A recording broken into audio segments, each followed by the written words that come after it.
Hindi pa tayo uwi. Masyado pa maaga. Hindi rin kita ihahatid hanggat hindi pa kita pinagsasawaan. Aray, nasasaktan ako. Bitiwan mo ako. Tulong! Tulungan niyo ako! Huwag ka nang pumalag. Wala namang makakarinig at tutulong sa'yo dito eh. Manahimik ka na lang, Teresa. Huwag na huwag kang magsusumbong dahil sisiguruhin ko na hindi mo na makikita pa ang anak mo o sisiguruhin ko na palalayasin ko kayo sa bahay na yon. Manggagancho, walang utang na loob. Naririnig niyo ba ang sarili niyo? Hindi porke mahirap kami ay tatrato niyo kami ng ganito. Nandito kami bilang tao na humihingi ng tulong para mabigyan ng hustisya ang kahayupang ginawa niya sa nanay ko. Hindi niyo ba nakikita ang mga pasa at sugat niya? Tingnan niyo, mga bulag ba kayo? Ha? Tandaan niyo ito. Lahat kayo. May araw din kayong lahat sa akin. Hayop ka? Sino ka ba talaga? Mapapatay kita! Taon 2009. Si Quijor. Isang araw, bandang 4:00 ng hapon, kasabay ng manakanakang pagpatak ng ulan na sinasabayan pa ng malalakas na kulog at kidlat, ay ang walang humpay na pagmamakaawa ni Teresa sa kanyang asawa. Hawak ni Romeo ang kanyang bag at nakayakap naman sa paa nito ang naninikluhod na kanyang kinakasama. Nag-iiyakan din ang 2 batang lalaki na nasa edad 7 at 5 taong gulang pa lamang. Romeo, maawa ka. Huwag mo kaming iiwan ng mga bata. Kailangan ka namin.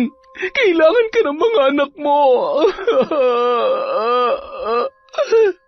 Tama na, Teresa. Bitiwan mo nga ako. Patawarin mo ako.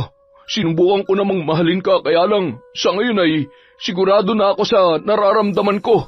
Paano mo nagawa sa akin to? Hayop ka. Wala kang kwentang ama. Hindi ka man lang naawa sa mga bata. Sa loob ng maraming taon, ginamit mo lamang ako. Kung si Lisa talaga ang mahal mo, sana hindi mo na lamang ako pinaasa. Sana hindi mo ako binuntis na hayop ka. Napakasama mo. Pero ano naman ang magagawa ko, hindi ba? Anong magagawa ko kung sa simula't sapul ay ipinanganak ka na walang konsensya? Sige, umalis ka. Umalis ka na at huwag ka na magpapakita pa. Ito ang tatandaan mo, Romeo. Hindi ka magiging masaya. Isinusumpa ko. Pagbabayaran mo ang lahat ng ito. Wala akong pakialam sa sasabihin mo, Teresa. Tapos na tayo. Pagkalabas ni Romeo ng bahay, walang kasimbilis na tumakbo at sumunod ang panganay nilang anak na lalaki. Tatay!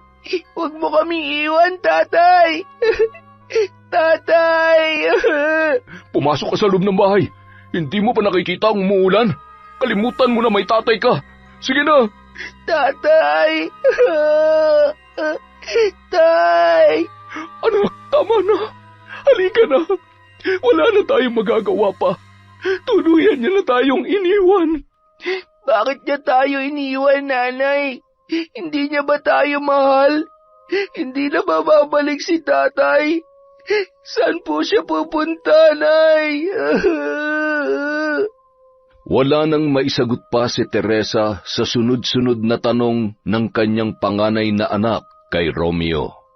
Patuloy sa paghagulgol sa gitna ng malakas na buhos ng ulan habang mahigpit na nakayakap ang bata sa kanyang ina. Hindi mapigilan ni Teresa ang pagdaloy ng luha sa kanyang mga mata habang nakikitang nasasaktan sa nangyari ang kanyang mga anak. Pinupunasan niya ang basang katawan ng bata dahil sa ulan at pagkatapos ay pinalitan niya yon ng damit. Ramdam niya ang dobleng sakit na nadadama ng 2 batang naguguluhan pa rin sa mga nangyayari. Nung mga oras na yon, mas nanaig ang takot na kanyang nararamdaman kung paano gagampanan ng mag-isa ang responsibilidad na iniwan sa kanya ni Romeo. Ang panganay na anak na si Ara ay nasa edad 15 taon pa lamang at nag-aaral noon sa sekundarya. Anak niya yon sa una niyang asawa na pumanaw 5 taon pa lamang matapos nilang maikasal. Maswerte na nagkaroon sila ng anak bago yun pumanaw, ngunit alam niya ang hirap na magpalaki ng bata na walang katuwang. Bagay na muling gumugulo sa kanyang isipan noong mga sandaling yun.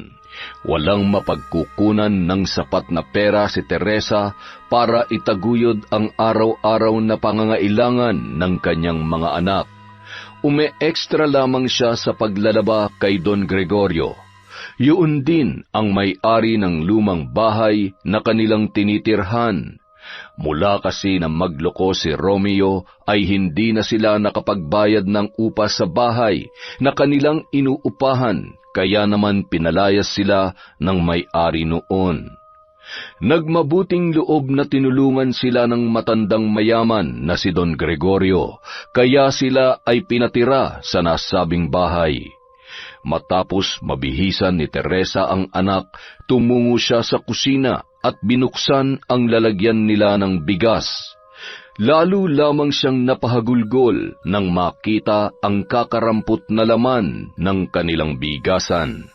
Nadatnan siya ni Ara sa ganoong sitwasyon na nanggaling pa sa sentro. Pinagbabantay kasi yon ng tindahan ng kanyang guro kapag araw ng Sabado at Linggo. Nay, nandito na po ako. May dala po akong bigas at... Oh, bakit umiyak kayo? Totoy? Bunso? Ano nangyari? Nasaan si nanay? Umalis si tatay, ate. Iniwan niya na tayo. Lumayas na siya at hindi na siya babalik pa. Naku, huwag na kayong umiyak. Nandito naman kami ni nanay diba? Mahal na mahal namin kayo at hindi namin kayo pababayaan. Sandali lang at ilalagay ko muna tong mga dala-dala kong pagkain sa kusina. Nagugutom na ba kayo? Opo, ate. Gutom na po kami. O siya, sige. Magluluto muna ako, ha? Nakangiti ngunit may kurot sa puso ni Ara na makita sa ganong kalagayan ang kanyang mga kapatid. Tumalikod at napabuntong hininga siya nang makita ang basang bahagi ng kanilang sala mula sa tumutulong sira-sirang bubong. Dumiretso sa kusina at nadatnan ang kanyang nanay Teresa na nakatulala habang hawak ang pantakal ng kanilang bigas. Nay, okay lang po ba kayo? Ako na po dyan. Umupo po muna kayo. Ay, tubig. Gusto niyo po ba ng tubig? Sandali lang po, ha? Heto po, Nay. Uminom po muna kayo ng tubig. Salamat, anak. Totoo po ba? Umuwi kanina si tatay at... Huwag na lang natin pag-usapan. Okay lang ba kung ikaw na munang mag-asikaso dito sa kusina? Masakit kasi ang ulo ko. Iidlip lang muna ako, anak. Ilang gabi na rin kasi akong hindi makatulog na maayos. Masyado po kasi kayo nag-iisip ng kung ano-ano, kaya ayan. Sige nanay, magpahinga na po muna kayo. Huwag po kayo mag-alala, kaya natin to. Basta magpakatatag lang po kayo at kailangan namin kayo ng mga kapatid ko. Wala naman po tayong magagawa kundi tanggapin at magpatuloy na lamang sa buhay. Ay, huwag kayo mag-alala. Kapag nakapagtapos na ako ng pag-aaral, sisiguruhin ko na bibigyan ko kayo ng magandang buhay, Nay. Salamat, anak. Napakaswerte ko dahil may anak akong katulad mo. Mahal na mahal ko kayo ng mga kapatid mo. Yan ang palagi ninyong tatandaan. Mahigpit na yakap na lamang ang itinugon ni Ara sa kanyang ina, bago yun tumalikod at muling tumulo ang mga luha. Huwag kayong mag-alala. Balang araw ay magiging maayos din ang lahat. May dahilan kung bakit kailangan pagdaanan natin ang lahat ng ito. Basta ako, hanggat kaya ko, hanggat humihinga ako, mayroong pag-asa. Ako ang aahon sa pamilya natin sa kahirapan, Nay. Abalang naglinis ng buong bahay habang nagluluto ng hapunan ang dalaga. Pagkatapos ay ginising niya na ang mga nakatulog niya ring kapatid, katabi ng kanilang ina. Totoy, bunso, bangon na. Nakaluto na si ate. Nay, kain na po tayo. Sige lamang anak, kumain na kayo. Hindi pa ako nagugutom. Sigurado po ba kayo? Baka hindi pa po kayo kumakain mula kanina, ha? Siya, titirhan na lamang po namin kayo ng pagkain. Ang kulit mo naman. Busog nga ako, di ba? Kumain na kayo. At pwede ba? Huwag kang maingay. Ang sakit-sakit na nga ng ulo ko eh. Sige po. Halina kayo, Totoy, bunso. Ano bang nangyayari kay nanay? Para ngayon ko lamang siya nakitang ganon. Siguro dahil masama lang talaga ang pakiramdam niya. Sige na, maupo na kayo. Kumain kayo na marami, ha? Marami tayong ulam ngayon. Masarap at paborito niya ang itlog at pansit canton, hindi ba? Opo, ate. Paborito namin to ni Bunso. Pansit canton at itlog. Kinabukasan, araw ng linggo. Nay, alis na po ako. Kalahating araw lang naman po ako magbabantay sa tindahan. Nagluto na po ako ng almusal ninyo. Kumain na lamang po kayo at kagabi pa kayo hindi kumakain. Sige na. Salamat anak. Aalis din ako mamaya at maglalabada ako. Masakit pa rin ang ulo ko at katawan. Kung hindi po kaya ng katawan ninyo, ako na lamang po maglalaba mamaya pag uwi ko, Nay. Hindi na anak. Ako na. Mag-iingat ka, ha? Nakangiti at hinimas-himas pa ang buhok ng dalawa niyang kapatid na noon ay mahimbing pa ring natutulog bago tuluyang umalis si Ara. Bandang 9:00 ng umaga matapos paliguan ang dalawang bata ay hinainan na yon ng pagkain ng kanilang ina. Mga anak, dito lang kayo sa bahay. Maglalabada lang si nanay, ha? Huwag kayong aalis ng bahay. Totoy, ikaw na ang bahala sa kapatid mo, ha? Opo, Nay. Matagal po ba kayo? Si ate po, uuwi po ba siya kaagad? Mamayang tanghali ay uuwi na ang ate Ara ninyo. Basta dito lang kayo sa loob ng bahay maglaro. Naiintindihan niyo ba si nanay? Opo, Nay. Nagpatuloy sa pagkain ang dalawang bata. Malungkot namang tinitigan ni Teresa ang muka ng kanyang mga anak bago siya tuluyang umalis. Nang makarating siya sa mansyon ni Don Gregorio, ay agad na iniabot sa kanya ng isang kasambahay ang kanyang mga lalabhan sa araw na yon. Habang naglalaba, ay nataon namang pumanhik si Don Gregorio sa may labahan para iabot ang ilang uniforme na ginagamit niya sa kanyang opisina. Nakasuot lamang yon ng manipis na shorts at walang damit pantaas. Teresa, makikisuyo nga ako nitong mga uniforme ko. Unahin mo muna at ingatan mo, ha? Kayo po pala, Don Gregorio. Magandang umaga ho. Akin na ho. Ako na po ang bahala dyan. Ayos ka lang ba? Mukhang namumugto yung mga mata mo, ah. Kumusta naman ang paninirahan nyo sa lumang bahay? Kumusta kayo ng mga anak mo? Umuwi na ba si Romeo? Ayos lang naman po kami ng mga bata. Si Romeo po, wala na po siya. Tuluyan na pong sumakabilang bahay. Hayaan mo na. Ganyan talaga ang buhay. Malas niya dahil nagawa niyang ipagpalit ang isang butihing may bahay na tulad mo. Napakasipag mo at higit sa lahat ay maganda ka. Kung may kailangan kayo ng mga bata, magsabi ka lamang. Huwag kang mahihiyang lumapit sa akin, ha? Sir, nakahanda na po ang almusal niyo sa mesa. Hinihintay na po kayo ng apo ninyo. Ay siya, sige. Mag-almusal na rin kayo. Teresa, tumayo ka muna rin at mahirap magtrabaho na walang laman ng tiyan. Nag-almusal na ho ako bago ko umalis sa bahay. Maraming salamat na lamang po. Isang malagkit na tingin, kasabay ng matamis na ngiti ang namutawi sa muka ni Don Gregorio bago yun tuluyang umalis. Napansin naman yun ng matandang katulong sabay na pailing-iling. Teresa, ayusin mo nga yung damit mo at sa susunod ay huwag ka magsusuot ng manipis na bestida dahil Masyadong mainit sa mata, ha? Ah, pasensya na ho. Wala naman ho sigurong problema dahil tayo-tayo lang naman ho ang nandito. Hindi ko naman po inaasahan na magagawi rito si Don Gregorio. Ay, basta, maigi na nag-iingat. Teresa, huwag mo sanang mamasamain. Huwag ka masyadong magtitiwala sa mga tao sa paligid mo. Kahit pa alam ko na malaki ang pangangailangan mo, huwag mong hayaan na... Mila, pakisuyo naman itong paboritong ulam ng apo ko. Ay, sandali lang ho. Nariyan na. O siya, dito na muna ako, ha? Napakibit balikat na lamang si Teresa na animoy naguguluhan sa mga sinabi ng matandang katulong.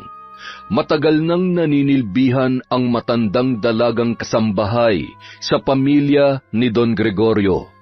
Mula nang maliit pa lamang ang mga anak ng kilalang Don na noon ay nagsisipagtrabaho na sa ibang bansa at may kanya-kanya ng maayos na buhay.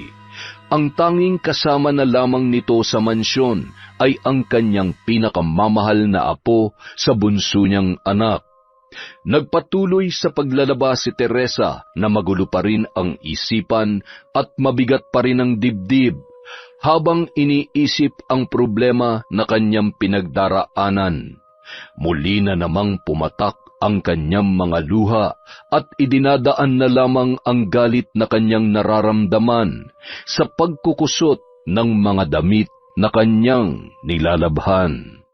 Bandang 12:00 ng tanghali, sa gitna ng katirikan ng araw ay nagmamadaling naglalakad si Ara pauwi sa kanilang bahay.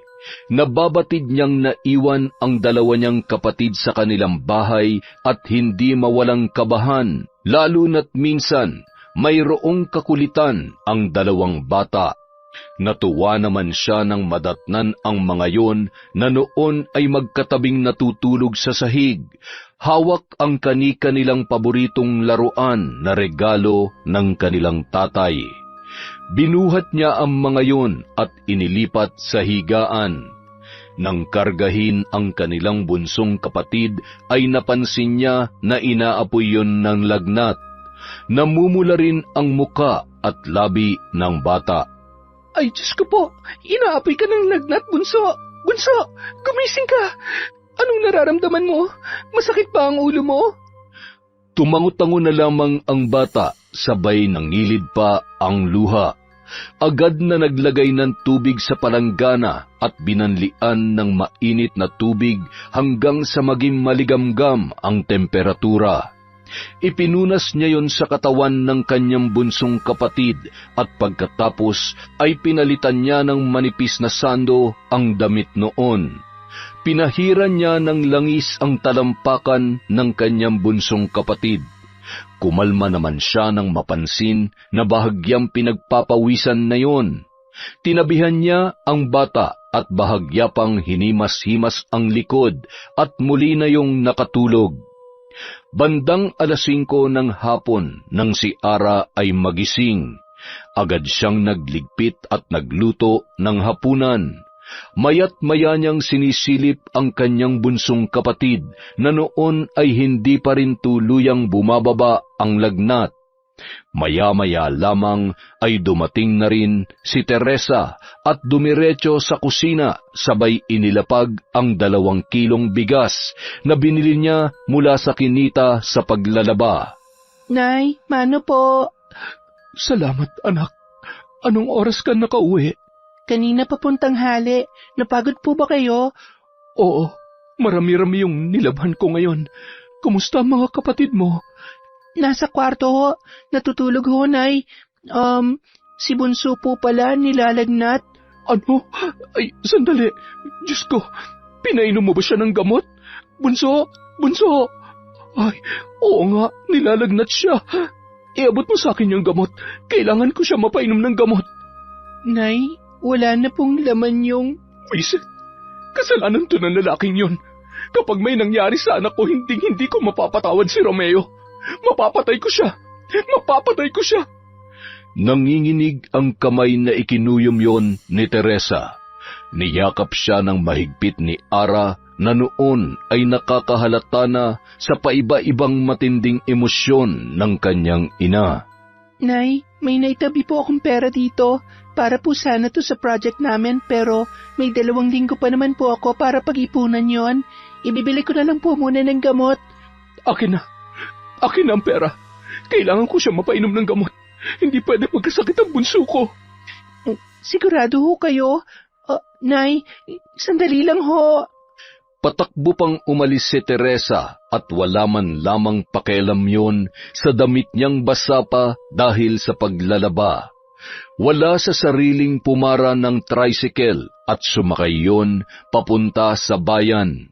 Pagkarating sa bayan ay agad siyang bumaba ng tricycle at dire-diretsyong naglakad na hindi man lamang naririnig ang boses ng driver na noon ay tinatawag siya. Aling Teresa! Aling Teresa! Yung pamasahin niyo po! Paktay kang bata ka. Boundary na sana eh. Wala yata sa sarili. Ay, ano ba nangyayari sa kanya?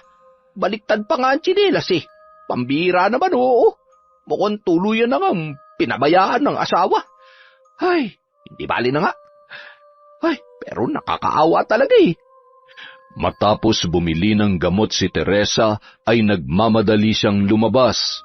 Napalingon sa bandang kaliwa na noon ay mayroong mag-asawa na magkahawak ang kamay.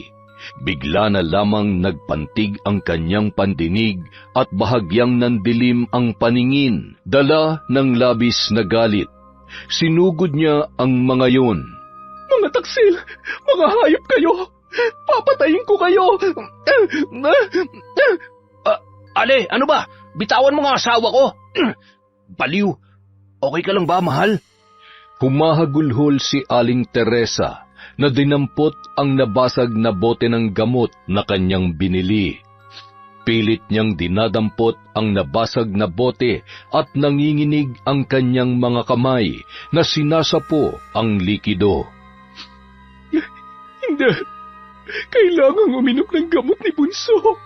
Kailangang gumalik na ang anak ko. Isang babae naman ang lumapit at nagpakalma sa kanya.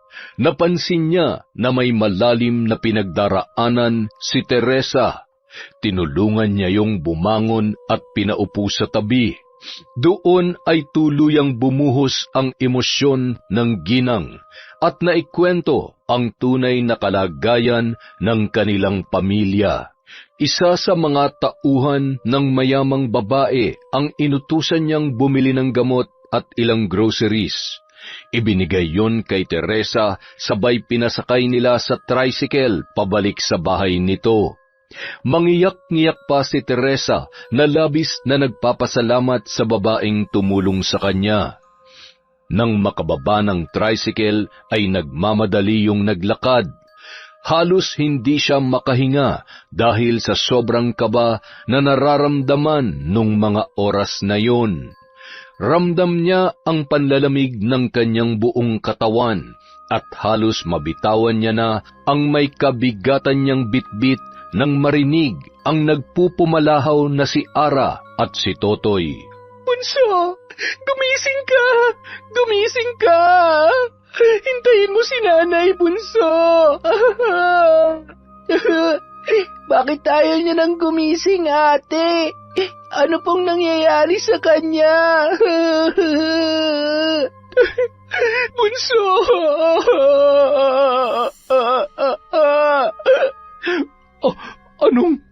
Ano nangyari, ha? Kumuha ka ng kutsara, bilisan mo. Paiinumin ko siya ng gamot. Bunso, anak ko. Nandito na si Nanay. Marami akong pasalubong sa'yo. Anak, hindi mo ba ako naririnig? Magsalita ka. Kausapin mo ako. Ara, bilisan mo. Ano ba? Anak, huwag mong gawin sa akin to. Huwag mong iiwan si Nanay. Maawa ka naman sa akin. Hindi. Hindi ka pwedeng mamatay, anak ko. Nabalot ng kalungkutan at pagdadalamhati ang buong kabahayan. Makalipas ang 1 buwan, Matapos mailibing ang bunsong anak ni Teresa, ay wala pa rin yon sa sariling katinuan. Madalas ay nakatulala at palakad-lakad sa kung saan-saan. Isang araw, Nay, wag ho kayong aalis ha. Masyado hong mainit sa labas. Tingnan niyo ho yung paa niyo, may mga sugat na. Totoy, bantayan mo muna si nanay ha, papasok lamang si ate. dahil sa mga nangyari, hindi na nakapagpatuloy pa sa pag-aaral si Totoy. Pilit na lamang tinatapos ni Ara ang ilang linggo ng kanyang pasok. Pinagtitiisan niya rin ang pangungutya ng kanyang mga kamag-aral dahil sa kondisyon ng kanyang inang si Teresa. Iskolar sa pribadong paaralan kung saan nag-aaral si Ara dahil sa matalino yon at masipag sa kanyang pag-aaral. Lagi itong nangunguna sa klase kaya naman wala siyang binabayaran. Ang apo ni Don Gregorio na si Yuan ang isa sa mga kalaban niya sa kanilang klase. Mayabang at madalas ay pinag-iinitan ang kanyang mga kamag-aral. Isa na sa kanyang mga binibiktima ay si Ara. Uy, sa wakas pumasok ka na, Pango. May exam pa naman tayo ngayon. Nag-aaral ka ba? Naku, paano pag bumagsak ka? Ha? Saan ka na pupulutin yan? Wala ka namang pambayad ng tuition. Wala na nga ata kayong makain eh. Sa pagkakaalam ko, kung hindi dahil sa lolo ko, hindi maipalilibing na maayos yung namatay mong kapatid. Tapos, yung labandera naming may sayad, nanay mo pala yun? Classmates, nakita nyo na ba nanay nito, ha? Yung nanay niyang aning-aning, palakad-lakad at... sabihin mo ng kahit na ano sa akin, pero hindi ko hayaan na kutsain mo ang nanay ko. Wala kang alam, kaya di ko may ang bibig mo kung ayaw mong basagin ko yung pagmumukha mo. Ang yabang mo asal kalye ka pala eh. Ang lakas ng loob mo na itulak ako. Alam mo ba kung saan ka pupulutin? Baka nakakalimutan mo, ultimo bahay na tinitirhan nyo ay pag-aari ng lolo ko. Kaya matuto kang lumugar. Pareho lang kayo ng nanay mo, baliw. Sabi lang manahimik ka. Sa sobrang lakas ng suntok ni Ara ay pumutok ang nguso at tumulo ang dugo sa ilong ng binatilyo. Nakakuyom ang palad at nagngingit-ngit sa galit na susugurin pa sana ang noon ay nakaupo at umiiyak ng si Yuan dahil sa matinding takot sa dugo. Sakto namang dumating ang kanilang mestra at ipinadala sa klinik si Yuan at agad namang pinapunta sa guidance office ang dalaga. Nagpaliwanag siya sa kung anong totoong nangyari at kung bakit niya nagawa yon kay Yuan. Hindi naman siya pinaniwalaan dahil wala man lamang isa sa kanyang mga kaklase ang nagsalita para sa kanya. Bagkus ay pinagkaisahan pa siya ng mga yon. Suspendido at binalaan din siya na posibleng mawalan ng bisa ang pagiging iskolar niya, dahilan para manlumo ang dalaga. Wala sa sarili na umuwi at hindi mapigilan ang pagpatak ng kanyang luha dahil sa isang iglap ay tila gumuho ang kanyang pangarap na makapagtapos sa pag-aaral. Balang araw, pagsisisihan niyo ang ginawa niyo sa akin. Habang naglalakad at nagpapahid ng luha, napalingon siya sa mga taong nagkukumpulan at nagbubulong-bulungan. Mula sa di kalayuan ay nakita niya ang kanyang ina na nakadamit pantaas, ngunit wala yung shorts at wala ding sa pinangpaa. Gulo-gulo ang buhok, sumasayaw-sayaw habang may hawak na manika at isang mahabang tinik na kulay itim. Pinagbababato pa yon ng mga bata at tinatawag na baliw.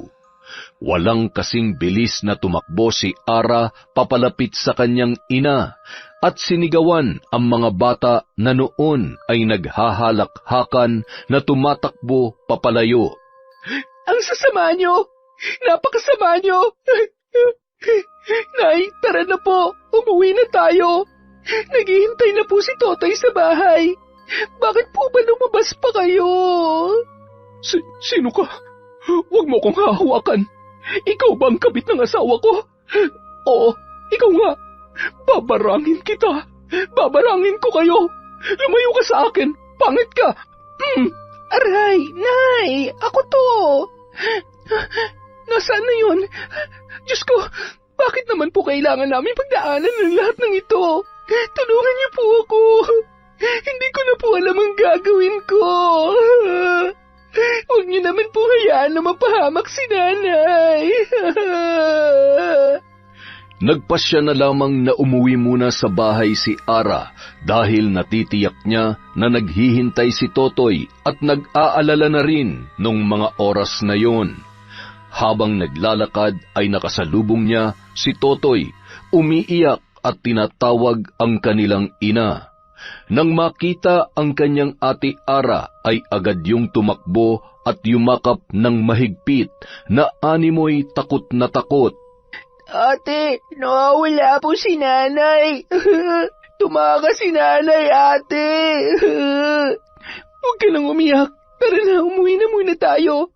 Magbibihis lang ako tapos hahanapin natin siya, ha? Tahan na. Samantala, habang palakad-lakad papunta sa mansyon ni Don Gregorio si Teresa, sakto namang nadaanan ng sasakyan yon ng matanda. Huminto ang sasakyan sa tapat ng babae at tinawag si Teresa. Teresa, saan ka pupunta? Halika, sumama ka sa akin. Gusto mo bang ihatid kita sa bahay mo? Siguradong hinahanap ka na ng mga anak mo. Mga anak ko? Ang ganda ng sasakyan mo. Pwede ba akong sumakay dito? Oo naman. Sige na. Dahan-dahan lang. Samahan mo muna ako, ha? Pagkatapos ay ihahatid na kita sa mga anak mo tapos bibigyan kita ng maraming pera. Okay ba yon? Pera? Oo. Gusto kong maraming pera. Bibili ako ng gamot sa bunso ko. May lagnat siya eh. Wala din baon si Totoy. Pagod na ang anak kong si Ara. Matalino yun.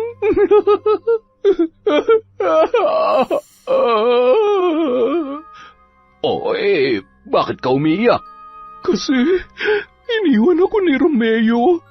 Inagaw siya sa akin ng malanding babae na yon.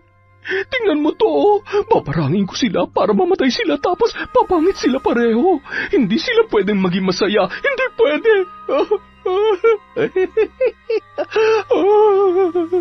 Huwag ka na magalit. Kalimutan mo na yung asawa mo. Gusto mo bang mamasyal? Ipapasyal mo ko, Don Gregorio? Ay, salamat po. Ang bait-bait niyo talaga. Matutuwa ang mga anak ko. Pero wag mong sasabihin kahit kanino na mamamasyal tayo, ha? Wag mong sasabihin na ako ang kasama mo. Magtatampo ko. Ha? Hindi. Hindi ko sasabihin. Saan tayo mamamasyal? Maganda ba doon? Oo naman. Sobrang maganda at siguradong kapag nandun na tayo, makakalimutan mo ang lahat ng problema mo. Pumapalakpak pa at pakanta-kanta si Teresa habang sila ay nasa biyahe. Dinala yon ni Don Gregorio sa isang bahay na nasa karatig lalawigan lamang. Doon niya dinadala ang ilang mga babaeng natitipuhan niya at katulad ni Teresa, walang laban at sa gabing yun ay gagawin niya ring biktima. Wow! Ang ganda-ganda naman ng bahay mo, Don Gregorio. Ay, maraming alikabok. Gusto niyo po linisan ko tapos... Ay, bakit niyo po ako hinahalikan? Magagalit ang asawa ko. Teresa, wala nang asawa mo.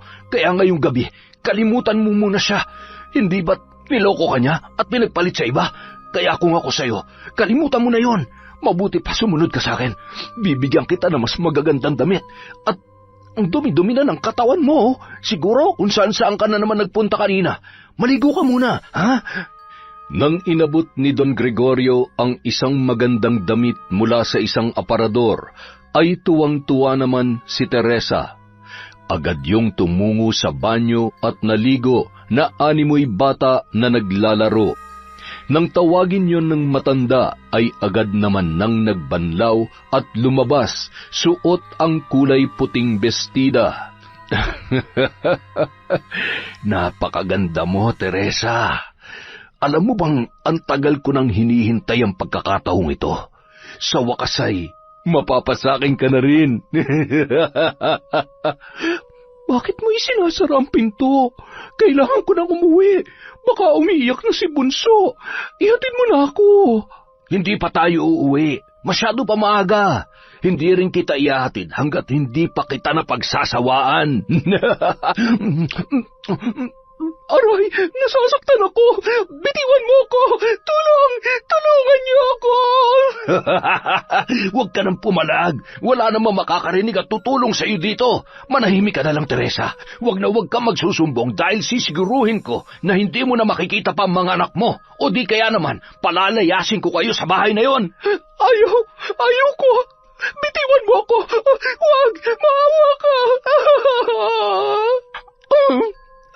Aray ko, lintik kang. Bakit mo ako kinagat, ha?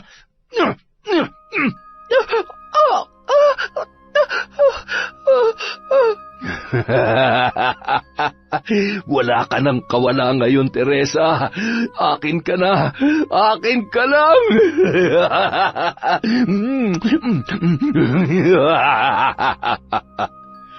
Nang gabing yon ay pinagsawaan ni Don Gregorio ang katawan ng kaawa-awang si Teresa. Habang pinagsasamantalahan ay patuloy din niyang sinasaktan ang babae. Puno ng pasa ang katawan, maging ang muka nito. Nawalan ng malay dahil sa labis na takot at panghihina dahil sa panghahalay ng walang awang matanda. Nang isakay niya sa kotse si Teresa ay wala pa ring malay. Nang makarating sila sa isang alanganing lugar, iniwan niya na lamang doon ang babae na nakahandusay sa gilid ng kalsada at nagmamadaliong sumakay at umalis. Samantala, mangiyak-ngiyak na rin ang magkapatid na sina Ara at Totoy na umuwi sa kanilang bahay. Inabot na sila ng 12:00 ng gabi at kapwa pagod na sa paghahanap sa kanilang ina. Ate, anong gagawin natin? Paano na si nanay? Baka sakaling makita siya ng mga tanod na hiningan natin ng tulong kanina at ihatid na lamang siya dito sa bahay.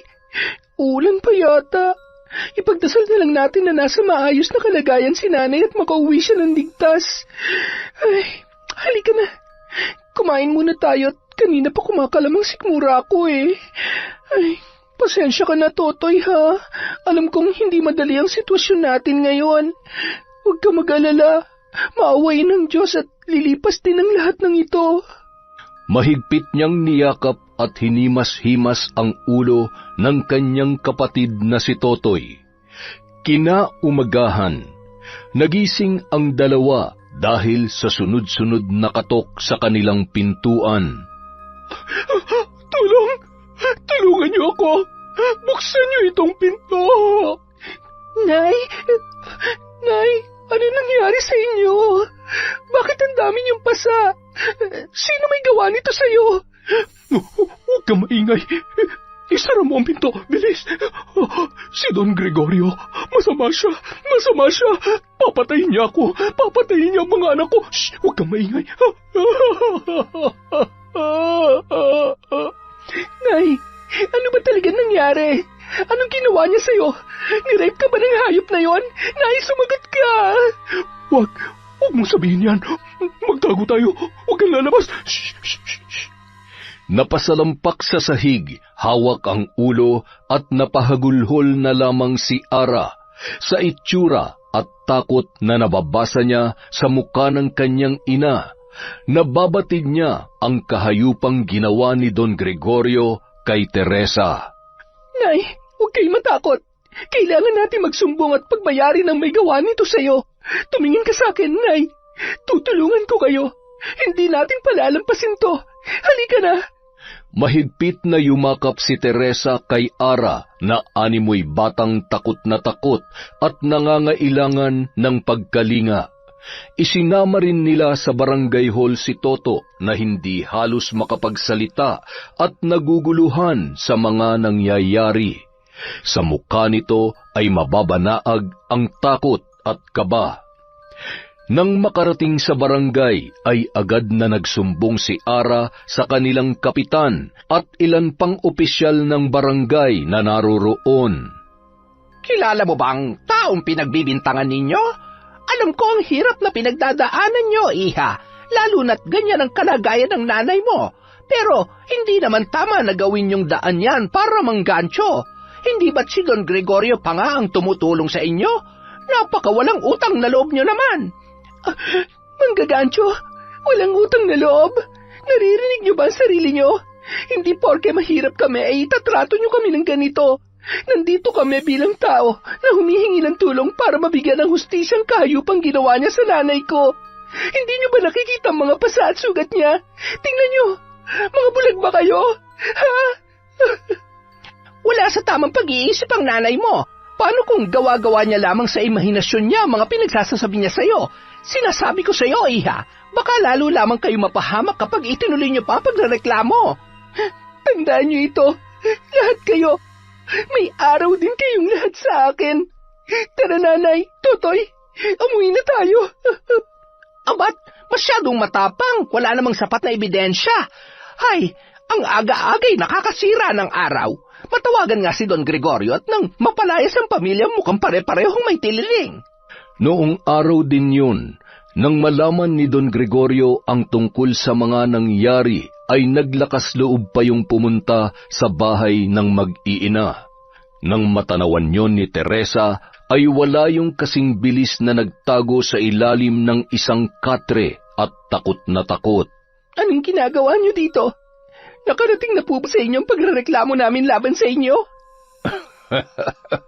Nandito ako para iparating sa iyo ang labis na pagkadismaya ko sa mga nalaman ko. Ako pa talagang sisiraan ninyo? Ako na tumulong at siyang may-ari ng bahay na ito? Hindi ko mapapalampas ito, lalong-lalo na't nalaman ko na sinaktan mo rin pala ang apo ko. Aba, hindi ka nga talaga ata marunong lumugar, iha. Mukhang sumusobra ka na. Sumusobra? Alam nyo, oo, napakalaki ho ng utang na loob namin sa inyo, pero kahit kailan ho, hindi tamang pagsamantalahan ang kahinaan ng ibang tao. Oo, wala ho sa tamang pag-iisip ang nanay ko, pero alam ko rin po na nagsasabi siya ng totoo. Wala ho kaming laban sa inyo dahil mahirap lang kami, at dahil mahirap kami, lahat ng mga taga rito mapapaniwala nyo sa kasinungalingan nyo. Aalis ho kami dito pero ito lang po ang tandaan ninyo. Pagbabayaran nyo sa takdang panahon ang mga kasalanan nyo sa amin. Ni isa, wala pang nagtangkang kalabanin ako, iha. Siguraduhin mo lang na bago sumapit ang dilim, nakaalis na kayo. Kung hindi ay mapapaaga ang pagkatupok nyo hanggang sa tuluyang kayong maging abo. At ni isa walang tutulong sa inyo. Ingrata! Bitawan niyo po ang ate ko. Huwag niyo po siyang sasaktan. Ate! Nakangisi at dinuro-duro pa ni Don Gregorio ang dalaga na punong-puno ng pagbabanta. Nung araw ding yun, nag-alsabalutan ang mag-iina. 100 lamang ang laman ng pitaka ng dalagita. Sumakay sila ng tricycle papuntang bayan at doon ay maghahanap ng pwede nilang upahan. Naisip ni Ara na mas madali siyang makakahanap ng mapapasukan doon ng trabaho. Isang malaking kahon naman ang hindi binibitawan ni Teresa na animoy naglalaman ng importanteng bagay na kanyang pinakaiingat-ingatan. Kahit sa 2 niyang anak ay hindi niya pinapahawakan yun. Habang sila ay nakatayo sa tapat ng isang botika, ay biglang kumaway ang kanilang ina sa isang magandang ginang na mayroong maayos na postura. Tumakbo si Teresa at mahigpit na yumakap doon, na labis namang ikinagulat ni Ara kaya nagmamadali siyang sinundan yun. Nako, pasensya na po kayo. Ikaw bang panganay niyang anak? Ikaw ba si Ara? Anong nangyari sa nanay mo? Bakit ang dami niyang pasa? Ho, kilala niyo ho ang nanay ko? Siya ang tumulong sa akin. Magandang babae at mabait. Bumili siya ng gamot ni Bunso at maraming pagkain. Wala na si Bunso. Patay na siya. Nandun na siya sa langit, kaya malungkot na si Nanay. Wala na yung ikinalulungkot ko. Diyos ko, nakakaawa naman.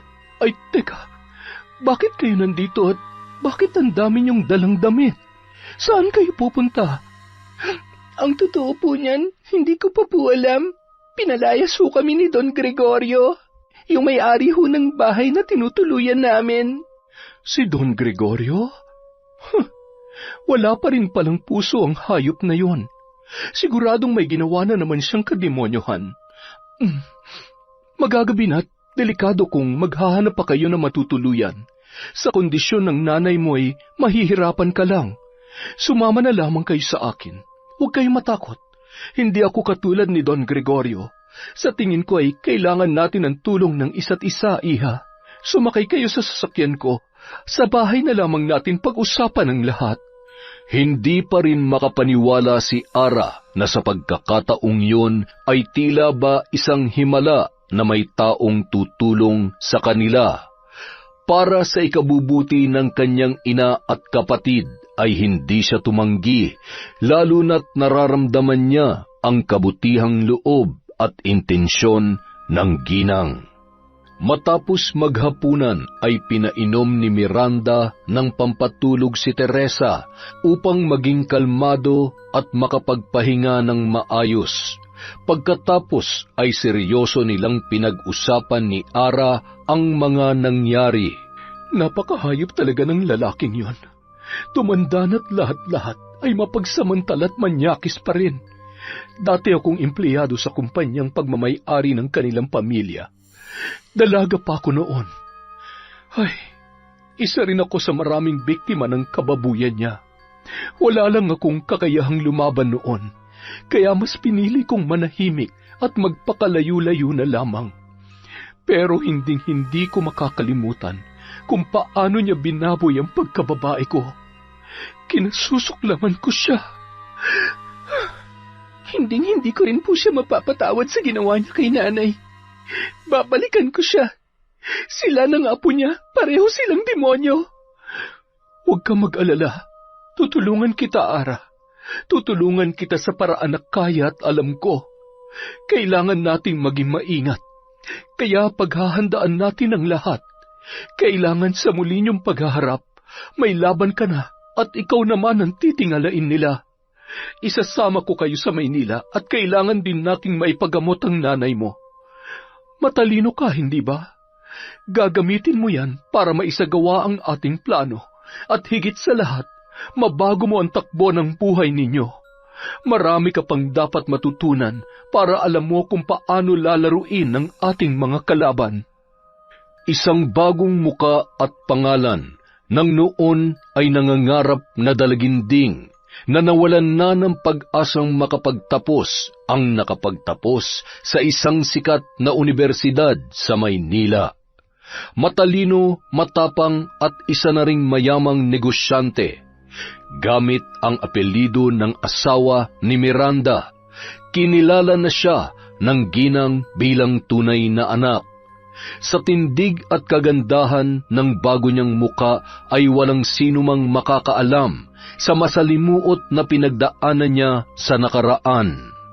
Makalipas ang 5 taon, muling bumalik sa probinsya ang dalaga at sa pagkakataong yun ay handa na siyang maningil at pagbayarin ang mga taong nagkasala sa kanila. Sa isang silid, hawak niya ang kahon na pagmamay-ari ng kanyang ina. Matagal niya ring inaral kung paano gagamitin ang mga nilalaman noon.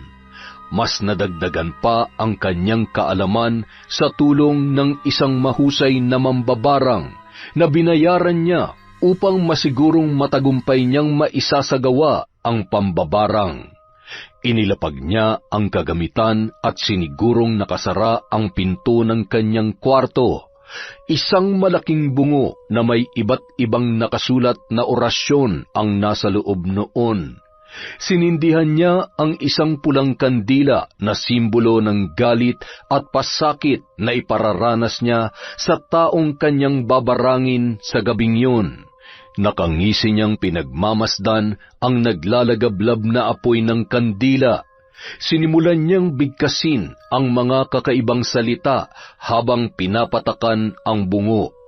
Katulad ng buhay ng mga babaeng sinira at pinagsamantalahan mo, unti-unti mo ring mararamdaman ang pagguho ng mundo mo. Unti-unti kang malalanta na parang mga pangarap na winasak mo. Mawawalan ka ng lakas katulad ng mga babaeng pinilit at walang awa mong sinaktan habang pinagsasamantalahan. Lahat ng meron ka ay mawawala sa'yo. Ako ang karma mo, Don Gregorio. Ako ang babaeng tatapos ng kahayupan mo. Ako ang puputol sa sungay mo. Babalik ako at ipaparanas ko sa iyo ang galit at sakit na pinaranas mo sa mga biktima mo. Malapit na ang iyong pagbagsak. Kukunin ko ang lahat sa iyo. Lahat-lahat, pati ang buhay mo.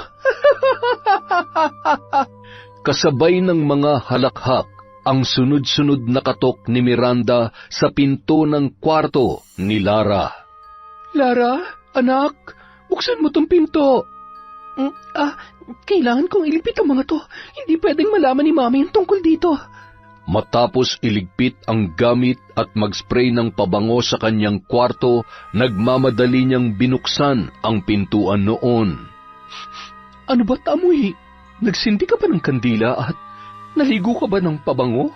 At saka, bakit parang pawis na pawis ka? Sira bang aircon mo? Wala ho ito. Doon na lang po tayo sa sala mag-usap. May importante po ba kayong sasabihin sa akin? Wala naman.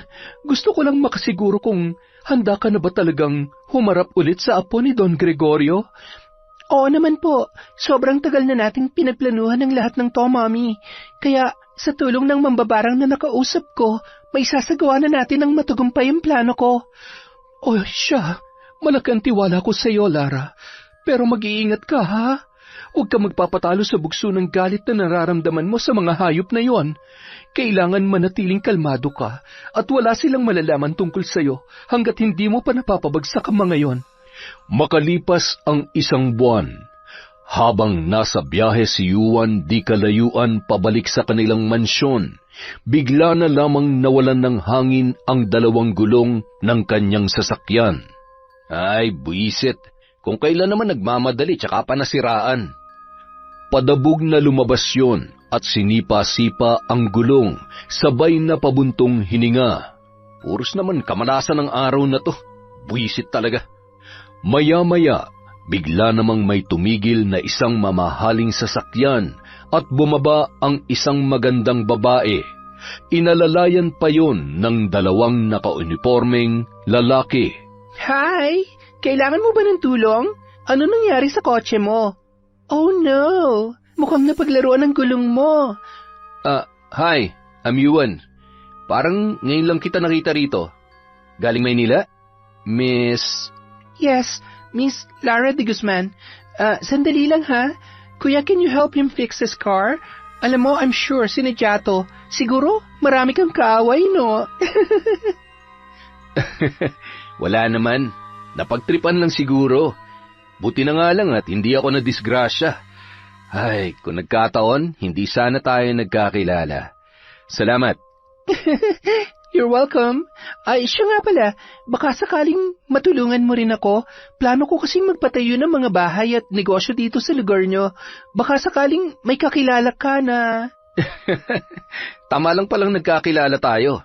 Ang totoo niya, naghahanap ako ng buyer ng mga ari-arian namin. Mahina na ang lolo ko at may malubha na siyang karamdaman. Paisa-isa na ring nalulugi ang ilan sa mga... di ko naman maasikaso lahat ng mga negosyo niya. Nahihirapan ako dahil hindi ko naman mapantayin yung husay niya bilang isang negosyante. Mas kailangan kong pagtuunan ng pansin ang pag-aalaga kay lolo kaysa sa negosyo niya. Ang galing naman! Kaya tayo nagkakilala ngayon dahil ikaw din pala ang sagot sa problema ko, Juan. Makalipas ang ilang buwan, halos lahat ng ari-arian ng matanda ay naibenta na kay Lara Naging malalim ang pakikipagkaibigan ng dalaga sa apo ni Don Gregorio na si Juan. Natutuwa naman ang matanda na makita ang babae na pinapangarap niya para sa kanyang butihing apo. Lara, iha, salamat sa pagdalaw. Maraming salamat sa walang sawang pag-aalaga mo sa amin ng aking apo na si Juan. Alam mo, hindi ako nagkamali na sa'yo ko halos na ibenta ang mga ari-arian ko. Lalo na't alam ko at nakikita ko kung gaano ka kagaling sa negosyo. Kung mayroon man akong hihilingin ngayon, sana'y magkatuluyan kayo ng aking apo. Nakikita ko na nagkakasundo kayo. Alam mo ba na ni minsan ay wala pa siyang babaeng ipinakilala sa akin? Ikaw pa lamang. Kayo po talaga? Matalik na magkaibigan lamang po kami. At saka, hindi po ba alis din naman po siya kapag wala na kayo? I mean, kapag patay na kayo. Pero, hindi ko po sinasabi na malapit na kayo mamatay, ha? Ano lang po, nabanggit niya lang sa akin na kung sakali man, susunod na rin siya sa parents niya sa ibang bansa. Ay, nakakalungkot mang isipin, pero hindi ko nga yata matatakasan ang katotohanan iyan. Hindi ko na rin maintindihan kung bakit hindi ako gumagaling. Kung ano-ano na lamang na sakit ang dumadapo sa katawan ko. Wala man lamang nagawa ang kayamanan ko para manatiling malakas ako. Ganyan po talagang buhay. Kaya nga po habang malakas pa tayo, piliin natin maging masaya at tumulong sa ibang tao. Para naman, kapag nawala tayo dito sa mundo, maaalala lahat ng kabutihan na ginawa natin. Libre maging masaya, basta wala tayong sinasagasaan na tao. Lalong-lalo na yung mga taong nasa laylayan, yung wala nang kakayanang ipaglaban ng kanilang sarili. Ay, ano ba yan? Naninikip ang dibdib ko. Pakiabot nga ang tubig, iha. Salamat. Alam mo, iha, sa lalim ng mga sinabi mo para namang masyadong mahirap ang pinagdaanan mo para maging ganap kang isang mayamang negosyante. Tama po kayo. Lahat po ng paghihirap ay pinagdaanan ko na bago ko narating ang buhay na meron ako ngayon. Kaya nga po, kung may tao man akong hindi makakalimutan, yun ay ang mga taong walang puso at mapagsamantala. Ay, sandali lang po ha. May itatanong lamang po ako kay Juan. Ngumiti pa ng matamis ang dalaga bago tuluyang lumabas sa kwarto ng matanda. Ay, walang-wala pa yun sa sakit na mararanasan mo, tanda. Siyempre, gusto ko munang masaksihan kung paano ka luluha kapag nawala ang pinakamamahal mong apo. Nasaan na nga ba yun? Juan? Juan? Sinong babaeng kausap niya? Umiiyak ang babae. Ang sabi niya kay Juan ay kailangan nitong panagutan ang batang kanyang dinadala. Pinangakuan siya nito ng pagmamahal at pakakasalan. Sinabi rin niya na pinilit lamang siya ni Juan. Bakit ba ang kulit mo? Gaano ka ba kasigurado na ako ang ama niyang dinadala mo? Ay nako, lasing ako noon. Lasing tayo pareho, kaya imposible. Alam mo, mas mabuti pa, ipalaglag mo na lang yan eh. Isa pa, hindi ka ang babaeng pinapangarap ko. Magkaka-girlfriend na ako at siyang gusto ko at mahal ko. Sige na, malis ka na. Kung kailangan mo ng pera, eto. Siguro naman sapat na yan para matapos na yung problema mo. Napaiyak na lamang ang babae at pinipilit si Juan. Sabi niya hindi pera ang kanyang kailangan. Dahil sa mga narinig, itinulak siya ng malakas ng binata. Ang kulit mo naman eh, umalis ka na nga. Juan, hindi mo ba narinig ang sinabi niya? Anong klase kang lalaki, ha? Ganyan ka ba talaga? Ano pang itinatago mo? Sa mga nakita ko, hindi ikaw ang Juan na nakilala ko. Isa kang monster. Ang pangit ang ugali mo. Miss, okay ka lang? Halika, sumama ka sa akin. Lara, wait. Let me explain. Wala kang dapat ipaliwanag. Wala ka nang kailangan sabihin pa dahil sa totoo lang, basang-basa na kita. Matagal ko nang alam kung anong klase kang tao. Nanatiling blanko at tila ba binuhusan ng malamig na tubig ang binata. Hindi niya maipaliwanag ang sakit na nararamdaman at pagkadismaya para sa kanyang sarili. Makalipas ang ilang linggo, nagulat na lamang si Yuan nang bigla siyang arestuhin ng mga pulis. Nakulong yon dahil sa sapat na ebidensya na ipinakita ni Lara at ng babaeng tinulungan niya. Nakunan kasi ng video ang pag-abot ng pera at pagpilit nito sa babae na ipalaglag ang bata na nasa kanyang sinapupunan. Walang katotohanan ng lahat ng yan. Kapag nakalabas ako rito, humanda ka sa akin. Ba't tarantado ka? Ikaw pa may ganang magalit? Abusado! Mula sa di kalayuan, nakangising nagmamasid si Lara habang hinihintay ang babae. Alam ko namang kaya mo magpiyansa, pero wala nang masasarap pa sa pakiramdam na makita ka sa loob ng rehas. Ano kayang mararamdaman ng lolo mo ngayon? Ay... Matapos magpaalam ng babae at magpasalamat sa lahat ng tulong ni Lara, ay sakto namang tumawag si Don Gregorio sa kanya. Hello? Yes, Don Gregorio. Talaga ho? Kailan pa? Okay, sige po. Pupuntahan ko siya agad. Huwag na po kayo mag-alala, ako na pong bahala sa kanya. Babalitaan ko na lamang po kayo. Opo, bye! At bakit naman ako tutulong sa mga demonyong katulad nyo? Sisiguruhin ko na hindi ka na makakalabas ng buhay sa kulungan. Bye, bye, bye! Agad na bumiyahe ang dalaga at tumungo sa pinapagiba niyang mga bahay na nakatayo sa patatayuan niya ng panibagong bahay na paupahan. Hindi niyo ako mapapaalis dito.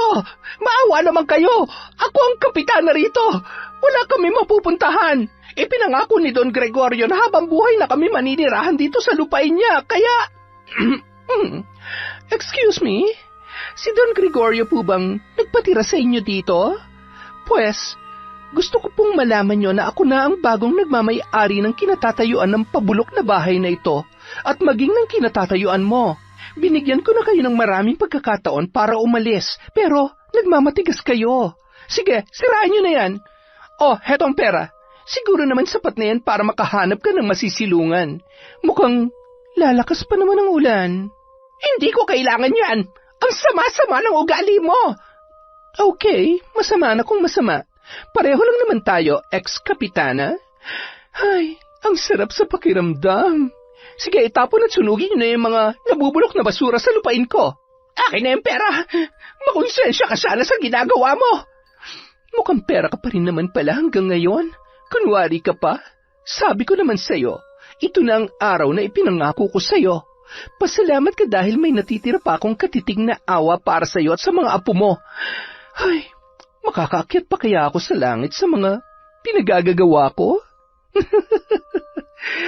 Ay... Bago umuwi sa kanilang bahay, dinaanan niya pa si Yuan sa kulungan. Anong ginagawa mo dito? Sabihin mo nga sa akin ang totoo. May kinalaman ka ba sa nangyayari? Ano bang ginawa ko sa'yo para gawin mo sa akin to? Bakit mas pinili mong tulungan ng babaeng yun kaysa sa akin? Kaibigan mo ako at anak ng putya. Minahal kita. Minahal? Talaga ba, Yuan? Bakit? Dahil higit na mas maganda ako kaysa dun sa babaeng inabandona mo? O dahil mas mayaman ako? Ano? At saka anong karapatan mong questionin ang pagtulong ko sa kanya? Alam mo, kahit naging kaibigan man kita, hindi pa rin ako papanig sa baluktot mong utak. Wala kang kwenta. Mula nun hanggang ngayon, hindi ka pa rin talaga nagbabago. Sadyang napakatulis pa rin ang sungay mo. Hindi ko makakalimutan ang lahat ng ginawa mo sa akin noon. At lalong-lalo na ang panghahalay ng lolo mo sa nanay ko. Hayop ka? Sino ka ba talaga? Mapapatay kita.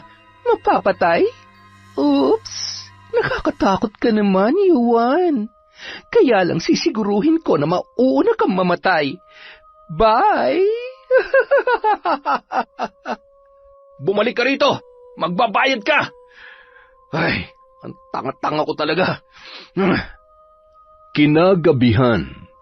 Katulad ng mga babaeng ginawa mong katatawanan at pinaglaruan, babalutin ng pagkabahala ang iyong isipan. Mananakit ang iyong sandata na ani mo'y minamartilyo.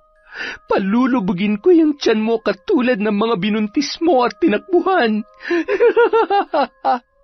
Ipinagmamalaki mo yung kagwapuhan mo at magandang katawan mo, pues mas gagawin kitang pangit para maranasan mo kung anong pakiramdam ng nilalait. At yung katawan mo, tutubuan ng galis at manunuyot na parang matanda ang iyong balat. Kamumuhian mo ang sarili mo at pandidirihan ka ng bawat taong makakakita sa'yo. Samantala, Ang sakit ng ulo ko. Ang tenga ko. Tumigil kayo. Ang ingay. Parang nabibiyak ang ulo ko. Tulong! Tulungan niyo ako. Hindi ko na kaya. Aray! Lintik na pakaingay mo Nasisiraan ka na ba ng ulo? Patahimikin nyo nga tong hinayupak na to. Bakit nagkakaganyan yan? Ay, kadiri ang itsura. At anong nangyayari sa balat mo, ha? May sakit ka ba? Baka nakakaaway yan, ha? Ang lansa. At buhay pa, may nabubulok na. Boss, ilabas niyo na to. Ilibing niyo na. Amoy na agnas na Tama na. Maawa kayo. Tumigil kayo. Lolo, tulungan mo ako. kinabukasan. Don Gregorio? Don Gregorio? Ma'am Lara, masama po ang pakiramdam ni Don Gregorio. Nasa kwarto niya ho at ayaw din kumain. Ganun ba? Sige, ako nang bahalang magpakain sa kanya. Ay, hindi pa naman siya mamamatay. Hindi pa pwede. Kailangan niya munang magluksa para sa kanyang pinakamamahal na apo. Don Gregorio? Ay, Diyos ko, ayos lang po ba kayo?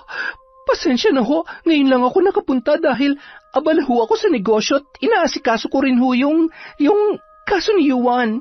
Pagkatapos kaninang umaga ho, nung bumisita ako ay... Kumusta ang apo ko? Makakalabas na ba siya? Don Gregorio, mamaya na ho. Kailangan niyo ho munang kumain dahil... Hindi ako kakain hanggat hindi ko nalalaman kung ano na ang kalagayan ng apo ko. Okay.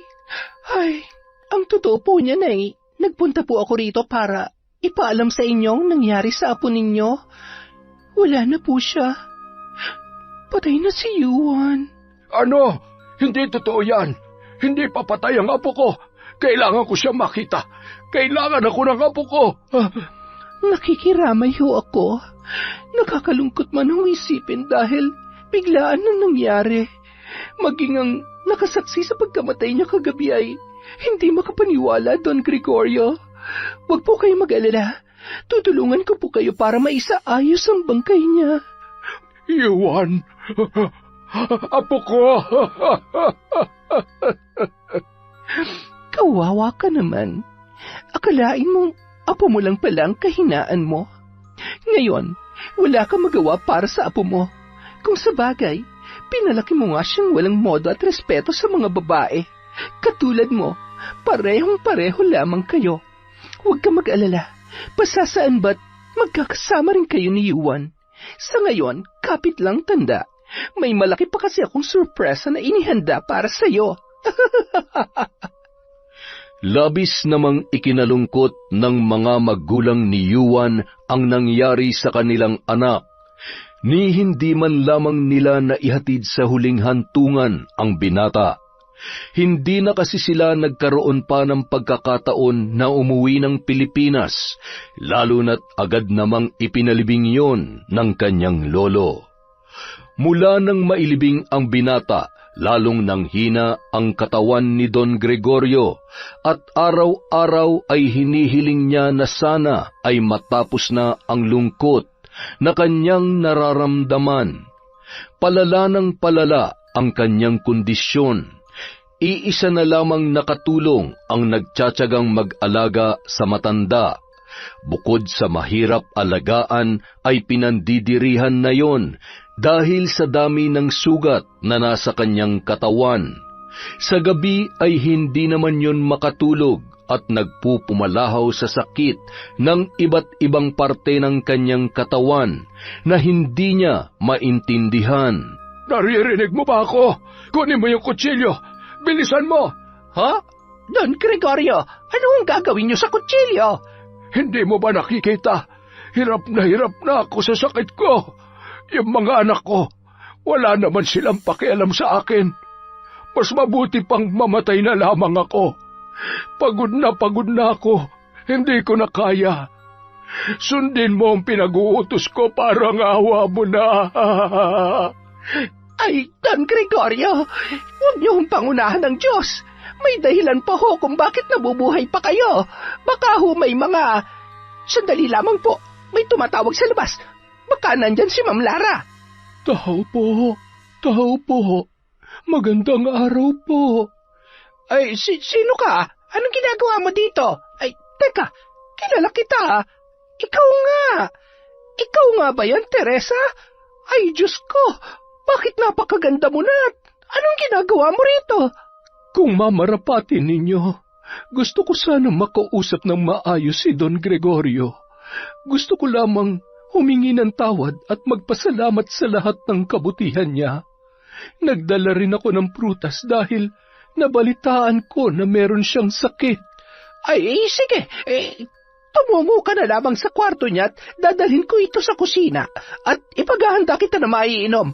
Ay, nako, marami kang ikukwento sa akin. Mukhang mayaman ka na at, ay, napakaganda mo pa rin. Nakangising pumasok si Teresa sa loob ng kwarto ng matanda na noon ay patuloy pa rin sa pagdaing sa kanyang nararamdaman. Napatigil yon nang makita ang babaeng nakatayo sa may pintuan at unti-unting naglalakad papalapit sa kanyang higaan. Teresa, anong ginagawa mo dito?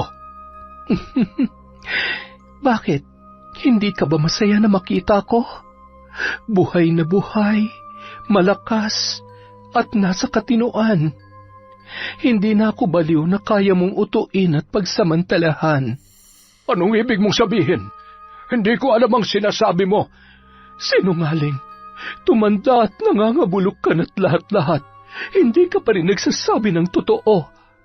Ayan, tingnan mo ang sarili mo. Bunga na yan ang lahat ng kahayupan mo. Wala kang karapatang sabihin sa akin yan. Kahit bali-baliktarin mo ang mundo, hindi mo pa rin mababayaran ang mga naitulong ko sa inyo. Hindi ka sigurado dyan sa mga sinasabi mo. Wala kang alam, tanda. Para malaman mo, hindi na tayo magkapantay sa estado ng buhay ngayon. Talagang hindi. Dahil isa kang hampas lupa. Hampas lupa? Noon yon, hindi na ngayon. Sa totoo lang, mas mayaman at mas marami na akong ari-arian kesa sayo. Hindi mo alam, lahat ng meron ka noon ay pag-aari na namin. At ang tanging natitira na lamang sayo ay pabulok mo ng mansyon na kasing bulok at dumi ng pagkatao mo. Ano ibig mo sabihin? Paano nangyaring napasayo ang yaman na meron ako, ha? Hulaan mo. Hayop ka! Mapapatay kita! Nahihirapan akong huminga! Tulong! Tulungan mo ako! Makalipas ang ilang sandali, bigla na lamang nangiwi ang bibig ng matanda at hindi na nagawa pang magsalita at ni katiting na boses ay wala nang lumalabas sa kanyang bibig. Iniwan niya sa ganoong kalagayan si Don Gregorio at sinundan sa kusina ang katulong. Naging abala sila sa pagkakwentuhan hanggang sa nagpaalam na yon. Sakay ng magarang sasakyan, tumigil sila sa tapat ng isang simbahan. Manong, sandali lamang po. Hintayin niyo na lamang ako dito.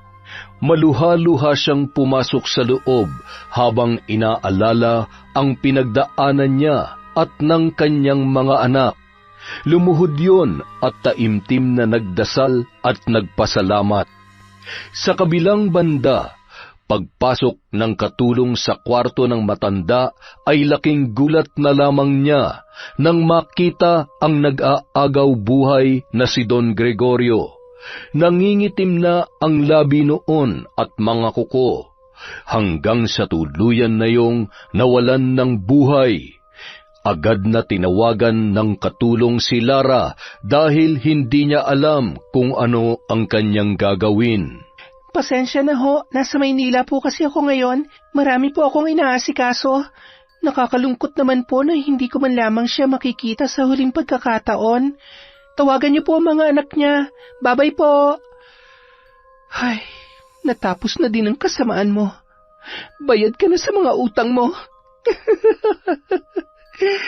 Ay. Ate, ang lalim naman ang iniisip mo. Ano yan, ha? Nasan pala si nanay? Hindi ba delikado na magpagala-gala siya? Baka mamaya makita siya ng mga tauhan ni Don Gregorio? Huwag ka mag-alala. Wala na yon. Patay na. We, seryoso ba, ate? Bakit? Kailan pa? Huwag na nga natin pag-usapan yon. Basta, sa ngayon, ligtas tayo, masaya, at wala na mga aapi sa atin. Mahal na mahal ko kayo ni nanay. Salamat, ate, ha. Alam mo kung hindi dahil sa'yo, sigurado naging palaboy na tayo. Isa pa, baka hindi na gumaling si nanay sa sakit niya kung nagkataon. Ay, sobrang nagpapasalamat ako kay Mami Miranda. Siya nagbigay sa atin ng pagkakataon na magbagong buhay at lumaban. Namimiss ko na rin siya. Parang nasanay na ako na dalawa talaga ang nanay natin. Sana makasama rin tayo sa susunod na pamamasyal niya sa ibang bansa, no? Oo naman. Huwag ka mag-alala. Sa susunod na taon, ipapasyal ko kayo ni nanay kahit saan niyo pa gusto. Sa kabilang banda, habang naglalakad si Teresa papunta sa sakayan, aksidente niyang nasagi ang isang lalaki. Aray, ano ba naman ho at... Oh, Teresa, ikaw ba yan? Excuse me, hindi kita kilala. Nagmamadali ako. Ay, sandali. Nasaan ang mga anak natin? Kasama mo ba sila? Malalaki na ba sila? Ang kapal na mukha mo para magtanong. Bakit? Kailan ka pa nagkaroon ng pakialam sa mga anak mo? Ano? Tinubuan ka ng konsensya? Itatak mo dyan sa maliit mong utak na wala kang karapatang tawagin silang anak dahil hindi ka marunong magpakaama. Teresa, sandali. Patawarin mo na ako. Hindi ko yun sinasadya. Kung may babalik ko lang ang... Tumigil ka na. Wala nang silbi pa kahit lumuhod ka at lumuha pa ng dugo. Hindi mo alam ang hirap at sakit na pinagdaanan ko. Pero huwag ka mag-alala. Napatawad na kita, Romeo. Pero matagal na rin kitang binura sa buhay namin. Kung nakukonsensya ka sa ginawa mo, siguro nga yan ang karma mo. Habang buhay mong pagsisisihan ang mga pagkakamali mo at pag-iwan mo sa amin noon. Diretso nang lumakad at sumakay ng sasakyan si Teresa. Hindi makapaniwala si Romeo kung paano nagbago ang buhay ng dati niyang kinakasama. Nanliit siya sa sarili at muling inusig ng konsensya. Ngunit sa pagkakataong yun ay nababatid niya na malabo nang magkaroon pa siya ng ugnayan sa kanyang mga anak. Nang makarating sa bahay si Teresa ay mahigpit niyang niyakap ang dalawa niyang anak. Okay lang po ba kayo, Nay? Umiyak po ba kayo? Saan po ba kasi kayo pumunta? Okay lamang ako, anak. Nakita ko ang tatay Romeo mo kanina. Hinahanap niya kayo. Ay, sa susunod kasi huwag kayong aalis nang hindi niyo ako kasama. O di kaya si ate. Huwag niyo nang isipin pa yun. Kung nagawa natin mabuhay nang wala siya, lalo na ngayon, masaya na tayo kahit wala siya. Agad na pumasok sa kwarto si Teresa para magpahinga. Nagpalit siya ng damit hanggang sa gumulong ang kanyang butones sa ilalim ng kama ni Lara. Habang dinadampot niya yun, ay isang pamilyar na kahon ang tumambad sa kanyang muka. Kinuha at binuksan niya yun. Doon ay napagtanto niya na sa itsura ng mga gamit at dahil may ilang mga nadagdag, ay siguradong may gumagamit sa mga yon. Hawak ang kahon nang biglang pumasok si Lara. Nay, anong ginagawa niyo? Akin na yan. Anak, anong ginawa mo? Ginamit mo mga ito? Akala ko ba, ano ba talaga ang totoo? Bakit mo pinakailaman ang aklat at ang mga gamit ko sa pambabarang? Inay, hindi ko kailangan magpaliwanag. Isa pa, nakatulong naman ang mga yan para makapagiganti ako sa kanila. Anak, hindi mo naiintindihan. Alam mo ba kung bakit kahit gustong-gusto kong barangin ang tatay mo noon ay hindi ko magawa? Lara, may kapalit ang lahat. May katumbas na buhay ang pagyakap mo sa kasamaan. Paano kung... Ariko, Nay, ang sakit ng ulo ko. Totoy, tulungan mo ko. Ha? Ate, ano nangyayari sa kanya? Ate, kailangan natin siyang dalhin sa ospital, Nay. Huwag, hindi maaari. Hindi siya gagaling sa ospital. Kailangan natin ng albularyo na makakatulong upang tumiwalag siya sa itim na kapangyarihan na bumabalot sa kanya. Naguguluhan man si Totoy ng mga sandaling yon, ay minabuti niya na lamang na sumunod sa ipinag-uutos ng kanyang nanay Teresa. Binuhat niya ang kanyang ate Lara at agad na isinakay at pumunta sa isang kilalang albularyo. Bitbit naman ni Teresa ang kahon kung saan naroon ang mga gamit sa pambabarang. Wala nang malay si Lara nang makarating sila sa bahay ng matandang manggagamot. Matapos ilahad ni Teresa ang nangyari, ay agad naman nang isinagawa ni Mang Tino ang ritual. Mahirap talaga magpatalo sa galit. Marahil yun na nagtulak sa kanya na umanib sa kapangyarihang itim. Hindi ko maisa sa katuparan ng bagay na nais mo, Teresa, kung hindi aayon sa akin ang anak mo. Hanggat nananatili ang galit at sakit ng kanyang nakaraan at hindi pa siya handang talikuran ng lahat, hinding-hindi na siya makakawala sa bagsik ng itim na kapangyarihan. Masyadong malakas na ang ugnayan nila ng kanyang Diyos na sinasamba. Ngunit huwag ka mag-alala. Gagawin ko ang lahat ng aking makakaya. Magdasal tayo.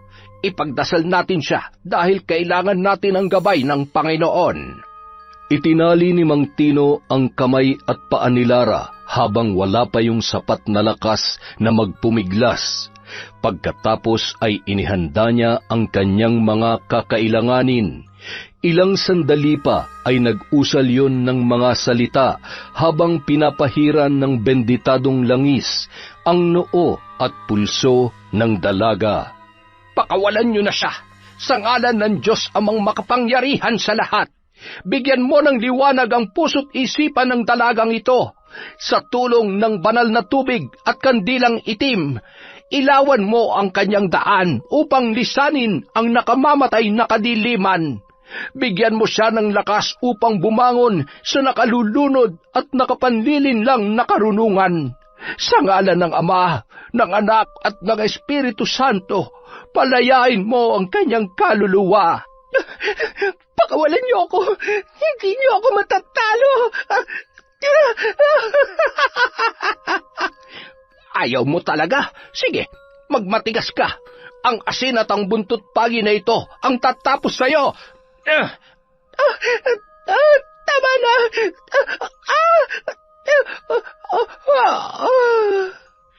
Isang itim na usok kasabay ng malakas na hangin, ang noon ay kumawala sa katawan ng dalaga. Pawis na pawis, nanghihina at nagngingilid ang luha.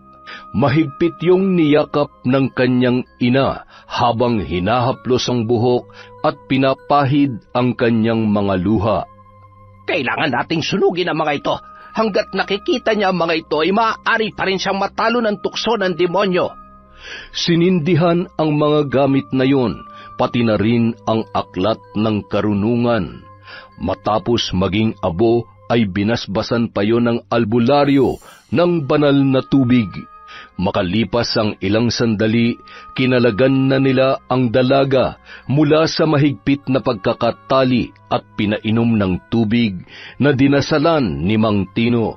Agad namang nakaramdam si Lara ng lakas at ginhawa. Isuot mo ang kwintas na ito bilang proteksyon mo. Humingi ka ng kapatawaran sa Diyos at matuto ka rin magpatawad. Palayain mo ang sarili mo sa galit at sa iyong nakaraan, iha. Hayaan mong mamayani ang pagmamahal at kasiyahan sa pamamagitan ng pagtanggap mong muli sa buhay mo ng dakilang Diyos na makapangyarihan. Minsan kang naging biktima ng mga may masasamang loob, ngunit mahirap maging bilanggo ng galit at pagkamuhi. Ang demonyo ay hindi mapapagod na bigyan ka ng dahilan na gumawa ng masama. Hanggat nagpapatalo ka sa kanya, hinding-hindi mo mahahanap ang tunay na saya at kapayapaan sa iyong puso. Makalipas ang isang buwan, magkakasamang bumaba ng sasakyan ang mag-anak. Galing sila sa simbahan. Anak, nakasalubong ko pala kanina si Kapitana nung bumili ako ng kandila. Salamat daw sa tulong mo at sa libreng pagpapatira doon sa bahay. Wala ho yun. Makabawi man lang ako sa kamalditahan ko nung pinasira ko ang bahay niya. Ay, kapag binabalikan ko ang mga nagawa ko, naging halimaw pala ako. Wala eh, nagpatalo ko sa kagustuhan kong gumanti. Alam kong mali pero may pagkakataon na naiisip ko na yun talagang dapat sa kanila, lalong-lalo na kay Don Gregorio at kay Juan. Kung nabubuhay sila't mananatiling makapangyarihan, paano na lamang ang mga taong kayang-kaya nilang abusuhin at pagsamantalahan, katulad ng ginawa nila sa Yonay, sa ginawa nila sa atin? Maaaring mali yung paraan ng paghahanap ko ng hustisya, pero kapag inaapakan ka na, hindi pwedeng wala tayong gagawin para lumaban. Patawarin ako ng Diyos sa lahat ng mga nagawa ko. Hindi ko alam kung mapapatawad niya pa ako, pero hindi ako magsasawang lumuhod at humingi ng tawad sa Kanya. Anak, anumang kasalanan na nagawa mo, hinding-hindi ka niya huhusgahan at tatalikuran. Hindi siya tumitingin sa laki at dami ng kasalanan. Hindi nababawasan ang pagmamahal ng Diyos para sa atin. Ilang beses man tayong magkasala. Kaya nga, handa niyang pasanin ng krus para lamang matubos ang ating mga kasalanan. Kaya naniniwala ako na mas nakikita ng Diyos ang natitirang kabutihan dyan sa puso mo. Ang pagsisisi mo na minsang umanib sa tawag ng itim na kapangyarihan. Salamat po, Nay. Basta mula ngayon, kalimutan na natin ang lahat. Gusto ko po na maging masaya tayo sa buhay na meron tayo. Oh, bakit malungkot ata ang napakagwapo kong kapatid? May problema ba? Namimiss ko lang si Bunso. Siguradong kung buhay pa siya, masayang-masaya siya ngayon. Dati, pangarap lang namin ang magkaroon ng bahay, kotse, at maraming pagkain. Ngayon natupad na yun. Kaya lang, wala na siya sa atin. Huwag ka na mag-alala. Kung nasan man siya ngayon, alam ko masayang-masaya siya para sa atin. Hindi ba, Nay? Ayan, pinapaiyak niyo na naman si Nanay. Halika kayo dito. Mahal na mahal ko kayo, mga anak ko. Yun, napakaganda na naman ng kwento natin. Isang magandang araw po sa inyong lahat mula sa Kwentong Enteng. At dahil dyan, meron tayong shout out. Marami po akong utang na shout out. Simulan po natin kay Yachin Tamashiro. Hi, kay Jude Soriano. Hello po kay Maria Agnes, kay Mariam Bautista, kay Ellen Kiano. Hi kay Alma Naong, kay Agripina Balza. Hello po kay Ruben Cypress, kay Vicky Yabut, Lagawang Xiao TV. Hello po kay Lemmy Seras, kay Comega Mix, kay Rods Labiaga, kay Lady Dam. Shout out po kay Rosita Orenya, kay Kalampanog Vlog from Jenilyn Rodrigo. Hello po kay Vilma Nabor, kay Silent Bro from Lawi Kapastarlak. Hello po kay Monica Nieves, kay Lance MBB. Hello din po kay Marites Nalika. Hi kay Hana Maylin Sesgundo, kay Lorna Ramos at Luisa Ramos from, syempre, Elvira Ramos. Hi kay Mini C26 from Hong Kong. Hi din po kay Purificacion Pasinoble. Hello kay Charlene Gumansing, kay Ana Maria Lanza, sa Sibayan at Ventura family from Leonora Ventura. Hello po sa family ni Minerva Concepcion, kay Genevieve Virtusio. Hi po sa office mates ni Ginalyn Sibayan sa Presidential Security Command, Malacanang. Saludo po sa inyo. Hi kay Melody Lagaras, kay Jeffrey Banaag from Camiguin. Hi kay Rina Vargas from Korea, kay Shari from Yokohama, kay Kat Burglar Cutie. Hello po, maligayang pagbabalik. Hi kay Chris Alcantara, kay RV Chong, kay Jerome Nacional, Lloyd Smith from Aussie, kay Dexter Romero from La Trinidad, Benguet. Hello po kay Susan Walker from Subic. Hi kay Tess Aguilar, kay Maria Lizette Manzano. Shout out kay Estela da Silva, kay Michi Ito from Yokohama, Japan. Hello po kay Shaina May Navarro, kay Carol Basaen from Singapore. Shout out kay Elizabeth Maramot from Bawan, Batangas. Hi Rosette Ersando, kay Janet Cisneros, kay Jeneline Gusi. Shout out kay Mary Jane Tan Morillo, kay Danilo Chua, Lydia Lopez. Hello kay Chander de Guzman from Korea, kay Esperon W4K, kay Chloe Dia. Shout out kay Rosalie Sabroso, kay Amirlin Ahmed Panigel, Jenny Imas, Carm Kelly. Hello din po kay Letty Ducay, Henry Ducay, Juno Ducay from Flordeline, Castillanes. Hi kay Micaela Marie Cortez from Sri Lanka, kay Rachel Ignacio.